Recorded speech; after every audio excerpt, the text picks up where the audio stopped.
I can't believe that Metal Gear Solid 5, the Phantom Pain, is here, guys. It's finally come, VS-Com 2, and I can't wait to talk about it. Metal Gear Solid 5 is an open-world, third-person, action-adventure stealth game developed by Kojima Productions and published by Konami Entertainment. This is the last game made by Hideo Kojima, the original creator that will always be in our hearts. We will never forget you, Kojima, and thank you very much for this almost 30 years of games. You just made great games, and we all love you for that. So I'm not gonna go into spoilers, and you won't see cutscenes, so don't bitch about it, okay? Stop. Okay.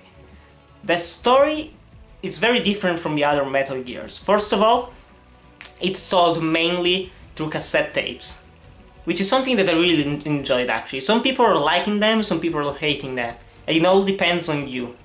Because instead of stopping the gameplay by making codec calls like in the other games, while you're just exploring, I don't know, Afghanistan or Africa, you're just on horseback, and while you're going from point A to point B, you just listen to a cassette tape, or 2 cassette tapes, or 10 cassette tapes. And it actually fits the game, because while you're exploring, it can get a little bit boring. Not always, but sometimes when you're going from one point to the other, it can get a little bit boring. And with the cassette tapes, you actually get a lot of information and a lot of really interesting backstory to some of the missions that you have to do. The main story is very hard not to spoil. Basically, you are a big boss. After the 9-year coma that he's been through after the events of Ground Zeroes, he wakes up and everyone wants him dead. He escapes from the hospital, he finds again Master Miller, he gets together with Ocelot, and they rebuild Mother Base, and they go against Cypher and Skullface to get revenge. Yeah, I think that's not spoilerish, because otherwise there are tons of spoilers that I can say that will ruin the entire story. And I think this is not the best story in the Metal Gear, but it still is a very interesting story. A story very powerful from an emotional standpoint. I actually cared about Big Boss. I actually cared about what was happening. It was very interesting, and some people are calling Big Boss a silent protagonist, but there aren't that many cutscenes in which he interacts with other people, so it really all depends on you if you like or don't like the story. I personally am a fan of the franchise and I really enjoyed that this basically tied up almost all the loose ends that we had between Peace Walker and Metal Gear 1. So I found it extremely interesting and it actually made a lot of sense in the end, but I won't say more. I won't say more. The game uses the Fox engine, which is spectacular, okay? It's photorealistic. It performs extremely well on PC, even really piss-poor PCs like mine. It looks gorgeous, there is an amazing draw distance, huge attention to detail, realistic faces, realistic shadows. It's a very realistic engine, and I really hope that Konami keeps using it in future games of the franchise and even other games, because it deserves to be used in many other games. Something that scared a lot of players was how detailed will the world be, since now it's an open world. Will there be as many details as in the other games of the franchise? And surprisingly, yeah. Every single outpost that you find, it feels like a unique place to explore. Sometimes you find a bridge controlled by troops and you have to find a way to go around it without being noticed. You have a power plant that you have to explore. You have a military base that you can enter into. You can go from the mountainside, you can go from the top. You can use a chopper extraction. It's a very detailed world to explore, and it's made even more realistic through the Fox engine, which is, I can't say that enough. It's a perfect video game engine. Now, just don't go off topic, I made actual notes on my cell phone about the gameplay, because I want to talk about all of these mechanics. So, first of all, the combat. Third-person shooter, it's basically the exact same combat from Metal Gear Solid 5 Ground Zeroes, but it's way better. First of all, for PC users, now you can use the mouse to select different objects. You only have one primary weapon that you take on the front, one primary weapon that you take on the back, and a sidearm. The sidearms are usually SMGs or pistols. The primary weapons are from the back, they are sniper rifles or rocket launchers or grenade launchers, and on the front they're usually assault rifles or shotguns. And I love this gameplay. I've always been a fan of third-person shooters, and this one is one of the best third-person shooters I've ever played, because the problem with the other Metal Gears, relatively a problem, was that if you got caught, you will automatically lose, because most of the time Snake will die in just a matter of seconds, and you had to hide, because the combat wasn't the best part of it. It was a bit clunky. But right now, if you get caught, fuck that. Take a pistol, shoot everyone in the head, that's it, they're dead. And it also is implemented in the gameplay, because unlike Ground Zeroes, you don't get a penalty for killing other people. Otherwise, you will get always a C grade in the end. But you do get a bonus if you don't kill anyone. And that's something that I really like, because if everything goes south and you get headshots, you get bonus points. If you kill someone, you don't lose points. And most of the times I've got A or S ranks, even though I try to use stealth most of the times. But sometimes you had to go full-on combat, full-on Rambo on their asses. You take a couple of buddies, which is, I think, the next point. Yeah, buddies. I love the buddy system. The 4 buddies, actually I prefer to call them 3 buddies, they are perfect. They're probably some of the best companions that you can have in a video game. First of all, you have D-Horse. And you know, guys, I love horses. I do love horses in video games. And D-Horse is one of the best ones. It controls perfectly, way better than Roach in The Witcher 3. You can just go around the map really fast. If you have to get from one point to the other in a matter of seconds, call the horse, just keep running. You get the music pumping in, you just ride and ride and ride. And that's also very intense, and I love it if you have to escape an area very quickly. Then you have D-Dog, which you can use to find medicinal plants in the environment, to tag enemies from a distance, to kill them from a distance. It just goes there with a knife and kills them. You can stun them, you can bother them, you can bark just to distract them while you go around and kill everyone else. Another great companion, another great dog in video games. Then you got Quiet, which is extremely useful. She's a sniper with special abilities, and you, for example, if there is a chopper that you have to destroy, you can throw a grenade in the air and she will shoot it right into the chopper. You can use her to headshot someone from a very far distance, and she will always get them. She's great from that aspect. She always gets who you want to kill or who you want to stun, and she's very useful as well. D-Walker I didn't use on all that much because I don't care. It's used mainly for assault missions, so you get into this mecha robot, go into a base, you kill everyone with it, because otherwise you can't really use it to stun other people. But if you are in a level in which there are other mecha robots, you can use it to hide yourself a little bit, but it's not all that useful in my opinion. But I love using all the other 3 companions. They are perfect. They are really best companions in video games, some of the best ones, easily. Then we have the missions. This is very similar to Peace Walker. You have main missions that focus on the story, and then side missions, and sometimes you have to do some side missions to unlock main stories, but that's not a problem because they are extremely varied. For example, you have to find some people that are just wandering around, that have gone crazy. You have to destroy some heavy infantry, you have to destroy some armored vehicles, you have to extract prisoners, you have to get interpreters to understand a certain language and to actually interrogate other enemies while you're exploring the environment. You also have some stealth missions in which you have to get blueprints. There is a shit ton of missions that you can do, and the main missions are just perfect. Every single missions, they just go by very quickly, and then you look at the end score and you see that you've played for 1 hour and a half, just waiting for that one guard to come over here to get him. No, I'm just kidding. But still, they're relatively long. Each mission is about 30 to 1 hour long, and they do feature cutscenes, so there are cutscenes in the game. There are also some boss battles. Not as many, not as great as in the other game, but as you've already seen, I've already put one up on my YouTube channel. The Quiet boss battle was fantastic. I did not expect that, and it's a fun boss battle. Then we have the customization. The more you play the game, the more things you can customize. You have an emblem that you can customize that will be featured in the online missions.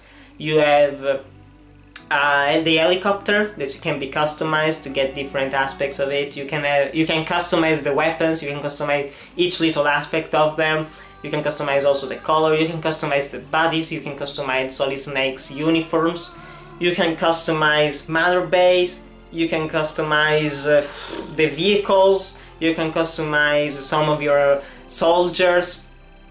There are literally endless possibilities with the customization, and each player will be suited with what they prefer most. You prefer to go in with a certain rifle, you would prefer to go in just going all silence, you prefer to go in with a battle dressed and quiet by your side killing everyone, you can do that. You want to go in and stealth everyone, going around killing them, you can literally do whatever you want in the missions, especially because now it's an open world.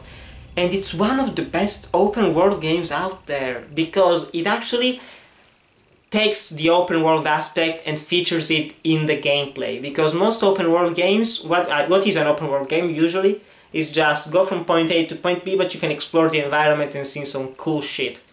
This time, the actual open world is implemented perfectly with the gameplay. The open world means that you can actually go from another entry of the map to get to a certain objective. You can actually go to another point of the map to do something different. It's not like in a GTA where sure it's an open world, it's fantastic, but the gameplay is still, you have that one mission, you can do it in one, maybe two ways. In this one you can do them in 10 different ways at least, and it all depends on you, the player. And if everything goes south, you just kill everyone, which is also very fun to do. So, great. And last, but definitely not least, is Mother Base. If you played Peace Walker, if you also played Portable Ops, Mother Base is a ton of fun. First of all, in the field, you can full-time recover all the enemies that you find, every single plant that you find, every single animal that you find. You can build a zoo, and you can build an army. You can put everyone in the medicinal department to get more health items. You can also put everyone in the intel department to get some new intel teams that will deliver you some informations. You can put everyone in the R&D department to get new cool shit. You can put them in the combat unit to send them in dispatch missions. You can put them whatever. I really enjoyed exploring Mother Base because I've seen some reviewers saying that it feels lifeless, but while you can't really interact with your soldiers, it's just fun to explore what you've built and find a couple of soldiers, maybe interrogate them, ask them, what have you done? Because most of them like to hide diamonds around Mother Base. And oh, you hit a diamond there? Let's go get it. Oh, there's another guy. What have you done? Oh, you found this blueprint? Let's go get it. Oh, you found this emblem part? Let's go get it. It actually makes you want to go to Mother Base. And also, you will go to Mother Base multiple times just to take a shower. Because when you're on the battlefield, you will get really bloody, really dirty. And you need to take showers every once and again just to look better, just to feel better physically and mentally. And that's something that I really loved. So, gameplay wise, I love this game. The more I play it, the more it gets on my favorite games of all time list. Even though the other Metal Gears are really fun, yes, but this is the ultimate Metal Gear gameplay. You have the stealth, you have the action, you have everything that you want from a Metal Gear game. And it really is perfection. And that's a word that I don't usually use when reviewing games, because there is usually a problem or two that I have. But with this game, it is perfection. And there are probably a shit ton of things that they haven't talked about, all the possibilities that you have. But I just love it. And the more I play, the more possibilities I find, the more opportunities to do something cool there are. I love it. And I think that if you are a Metal Gear fan and you've seen the franchise grow from the origins, you will love this game. You will definitely love this game. Unlike the other Metal Gear games, you don't get a difficulty settings right from the start. You play the game in normal mode, let's say, and you do all the main missions, but after you completed the main game, you can replay some of the older missions in other difficulties, and there is one called Substance, I think, in which you can go into a certain mission without any single weapon or item. You have to get them from the enemies, which is extremely fun to do. You have Extreme mode, in which you have less health, less items to use. You have Perfect Stealth, in which you don't have to be seen and you don't have to kill enemies.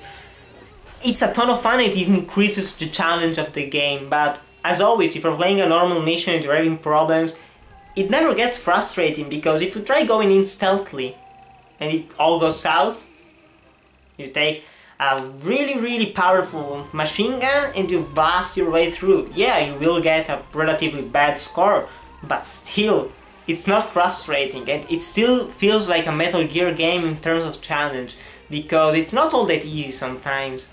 But if you actually stop and think about it, if you scout the environment, you will have a blast playing the game, and you will never feel like you're not having fun.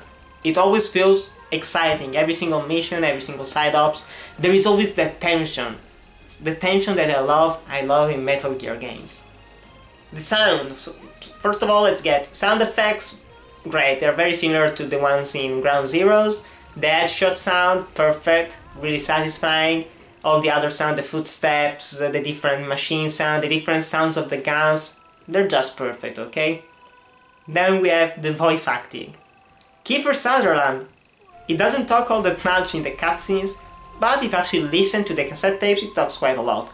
And he does a great job, because if we had David Hayter, which I personally really like in the other Metal Gear games, in terms of actual gameplay mechanics and story-wise, his voice doesn't fit very well, because it's way too cartoony, let's say, and I actually really enjoyed the more serious tone that Kiefer had. Then you also have Robin Atkin-Downs coming back for playing Kazuhira. Then you have also Troy Baker voicing Ocelot, and he did a great job as well. I don't really miss the original voice actor of young Ocelot. Some people do, others don't. I really enjoyed Troy Baker, he's a great voice actor. Then you have all other great voice actors that I won't talk about because it will spoil the game. But there are a ton of people that come back, let's just say that. Some people come back. And then the soundtrack. The simple soundtrack, the original soundtrack is very good. But the music, the cassette tapes that you find in the game are perfect. Going into a base, listening to the final countdown is one of the best memories that I have of this game.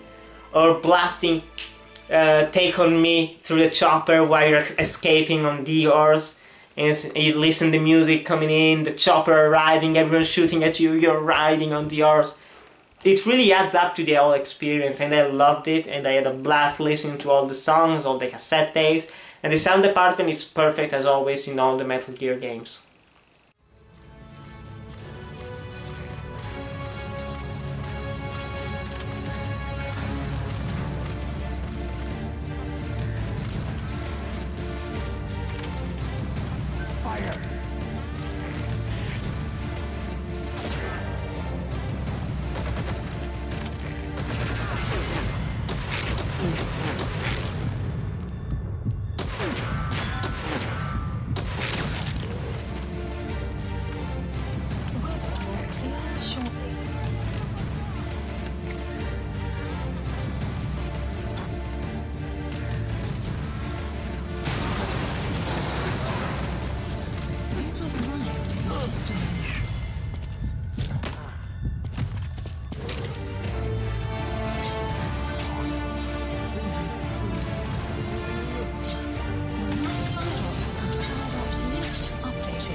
Last but not least, the replayability. I've seen people playing 30 hours of the game doing main and side missions and being at around 25% of the game.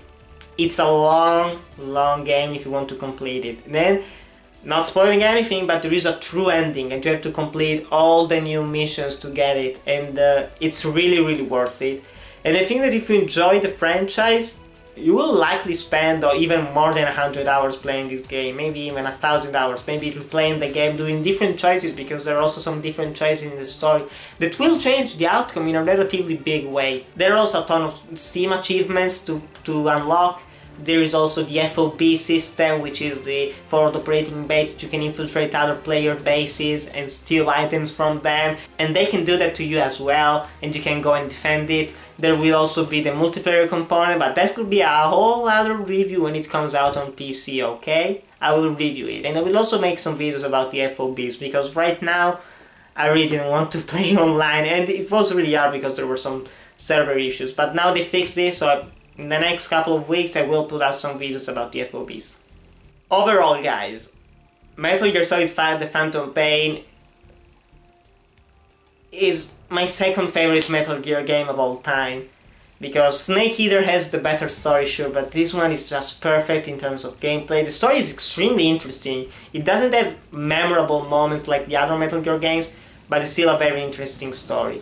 You have great gameplay, lots of opportunities, lots of customization, different bodies that will change how to play a mission, tons of missions, tons of replayability, great soundtrack, great voice acting. It's a great game. And right now it's a strong contender for Game of the Year, and I'm not kidding, it will probably win Game of the Year because by the time the year ends I will probably have finished the game 100% and I will feel complete once again. And that's it guys, I really love this game. If you're a Metal Gear fan, you will love it. If you don't like Metal Gear, there isn't all that much story in it that is forced to you. So if you don't want the story, you just don't listen to the cassette tapes and you can skip some of the cutscenes, but they're also not very long, so you will love the gameplay. I find it very hard for someone not to like the gameplay in this. So guys, go buy Metal Gear Solid 5 The Phantom Pain, it's really worth it. And it's a great game for Kojima. And Kojima, if you're watching this, thank you for everything. Thank you. And thanks for watching guys, and I'll see you in the next video.